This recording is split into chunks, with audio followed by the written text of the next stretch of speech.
Bes? Sorry, Bessie. Alalang-alala kasi sa'yo si Sir Ralph eh. Kaya sinama ko sila rito. Hope naman, bakit di mo naman kami sinabihan?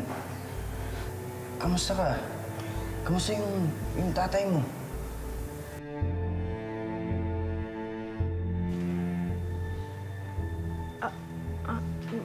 Ma'am Dayan? Ano pong ginagawa niyo dito? Kumustahin ko lang yung tatay mo? Si tatay. Ano po?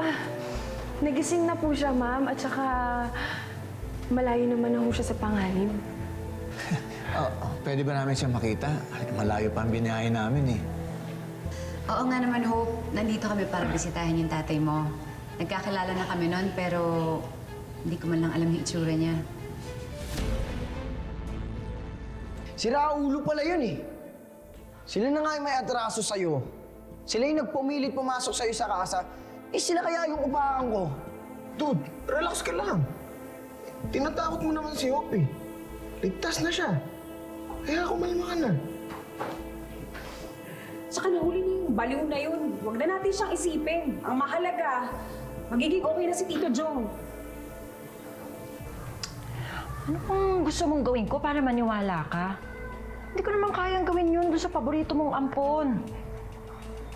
Yan. Ganyan. Ganyan mo pagsalitaan si Hope. Kaya tuloy yung bata. Gusto nang umalis para hanapin yung tunay niyang mga magulang. O di, hayaan mo siyang hanapin. Bakit ba pinipigilan mo pa?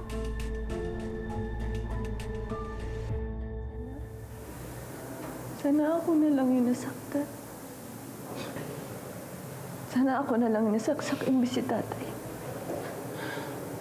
Hope, huwag ka naman magsalita ng ganyan. Iba nga, ako naman talaga yung target nila, Mama G.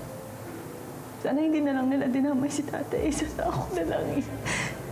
Tama yung sinabi ni Nanay Lorna dahil sa akin napahamak si tatay. Huwag kang makinig dun sa nanay-nanayan mo na yun. Natural. Mainit ang dugo nun sa'yo. Sisisihin ka niya. At saka hindi mo rin naman ginusto yung nangyari na to, di ba?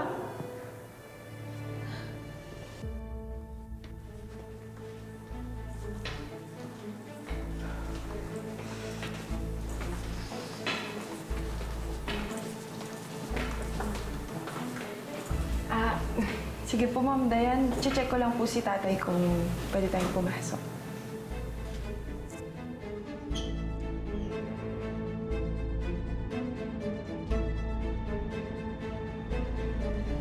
Hope, pwede bang huwag mo naman i-wish na sana ikaw na lang yung nasaksak? Sa tingin mo bang matutuwa yung tatay mo pag nalaman niya yan? Ha? Pag narinig ka niya ng kaganyan ka? Ikaw naman yung dahilan kung bakit nandito si tatay. Ginusto ka niya ipagtanggol, Hope. Kasi mahalaga ka sa kanya. At mahal ka niya. Di ba ganun naman talaga? Pag mahal mo isang tao. Di bali nang ikaw ang masaktan. Huwag lang siya.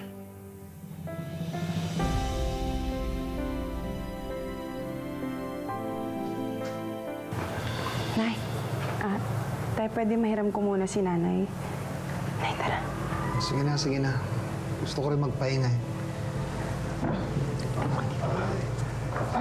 Ano ba? Bakit? Dito ka, huwag ka maingay. Eh ano nga, sabihin mo na. Nandiyan si Ma'am Dayan, tsaka si Lolo Waldo sa labas. Nay, huwag kang maingay mo. Huwag kang maingay. Hoy, teka. Bakit daw? Bakit sila nandito?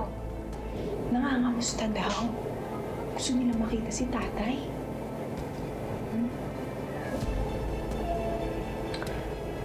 Naku, hindi pwede.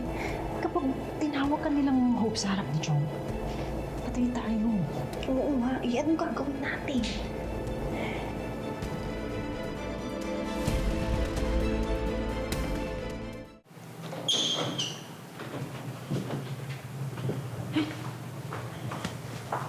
Ma'am Dayan. Lorna, pasensya na. Hindi na kami nakapagsabi na dadating kami. Nag-aalala kasi ako sa asawa mo eh. Oo nga ho, ma'am. Pasensya na ho kayo kasi natutulog na ho si Jong. bilin ho kasi ng doktor sa kanya, magpahinga ho siya ng mabuti. Ganun ba? Pasensya na rin ho kayo kasi hindi na ho namin kayo mapapapasok sa loob. Marami ho ibang pasyente. Iba-iba yung sakit. Mahirap na. Kung ganun sige, di uuwi na lang kami. Pakisabi sa asawa mo na pagaling siya. Makakarating ho. Saka na lang din ho namin ikakwento yung buong pangyayari. Pagbalik namin sa bahay ni Ma'am Dayan. Tungkol nga pala doon.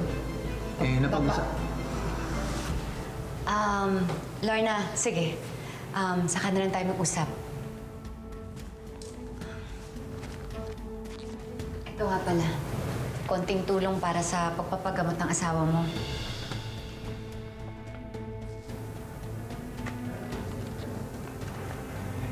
Ako, Ma'am, marami akong salamat sa inyo, ha? Hindi ko natatanggihan to. Marami kaming bayarin dito. Salamat ho ulit. Walang anuman. Ma'am Dayan, maraming salamat po sa tulong niyo, ha. Napakabait niyo pong tao.